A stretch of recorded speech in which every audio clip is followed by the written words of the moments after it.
You can actually see all the stains right here, the oil that's leaked out from that crappy oiler system. And the grease has actually turned black now. Right there's the crank. Here, let me just start it up so you can see it moving and everything. Oh, that's right, it's unplugged. Oh well. I guess I won't start it up, but it works. At least I have no motor problems. Okay, onto the oscillator. Here is the oscillator. Grease has turned black now. I did replace the grease. I changed it and everything. This gear you see right here in the front, that drives the crank. Sorry, my focus isn't quite... It isn't quite... I don't know why my manual zoom isn't working quite right now. I must have a setting wrong on my camera. I'll figure it out later. Right there, this first gear you see in the very front that drives the shaft has some wear on it, and that needs to be replaced. My shaft can actually move up and down. You can actually see my gear moving. That's how much play is in the shaft right now.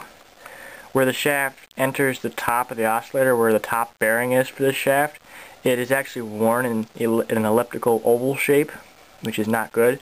It causes the shaft to move front and back, so the shaft has a lot of play in it. So while the fan is running, the shaft just sits stationary because it's not meshing with the gear behind it. The gear in the back, and kind of hard to see right now, that this worm drive right here meshes up with, that gear is fine. That gear constantly spins when this fan's running. And right here, I have no idea what the oscillating crank originally would have looked like on this fan, but I'm sure it's no different than what is on the previous style of Bursted made fans. I don't think it would have been anything special. At least I hope it isn't, because I really want to restore this fan to its oscillating feature.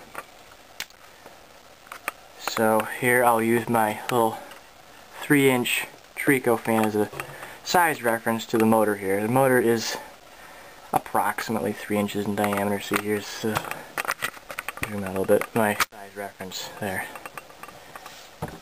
And a 2-inch gauge behind there. So it's not a huge motor.